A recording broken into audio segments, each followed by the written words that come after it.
एक शायर को शक के तहत तफ्तीश के लिए थाने लाया गया। थानेदार ने पूछा, बताओ कहाँ के रहने वाले? शायर ने धीरे से सर ऊपर उठाया और छत की तरफ देखते हुए अपने ख्यालों में खो के बोला, मकान तो यही हमारा नाले पर बना है, लेकिन जमुना के किनारे जैसी बात यहाँ कहाँ? थानेदार को शक हुआ और बोला, ओए तू हिंदुस्तान से आया है, बता कैसे आया है, पासपोर्ट से या छुप के सरहद पार की है? शायर बोला, अरे नहीं नहीं, हमारे दादा परदादा वहाँ के हैं, वरना हमने तो आज तक कराची का समंदर नहीं देखा। यार आप इस्तियारे नहीं समझते क्या? थानेदार हैरत से बोला, अबे ये क्या होते हैं, कोई कोड वर्ड है क्या? शायर बोला, हाँ ऐसा ही समझ लीजिए, एक तरह से कोड वर्ड ही है।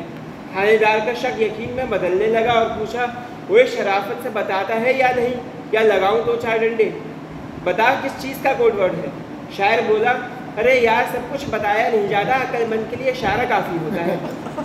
थानेदार बोला, ओए तू हमें बेवकूफ़ बोल रहा है। अरे नहीं नहीं, मेरे कहने का मतलब ये नहीं, आप गलत समझे। खैर इस तरह तफ्तीश चलती रही और आखिरकार शायर को छुड़वाने के लिए उसका वकील दोस्त आया।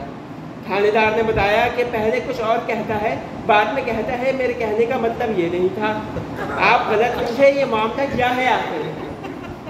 वकील दोस्त ने बताया, असल में ये बंदा शायर है, इसलिए कहना कुछ चाहता है और कहता कुछ और है। थानेदार ने वकील की ज़मानत पर शायर को छोड़ दिया।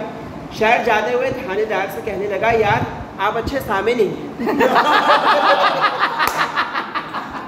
क्या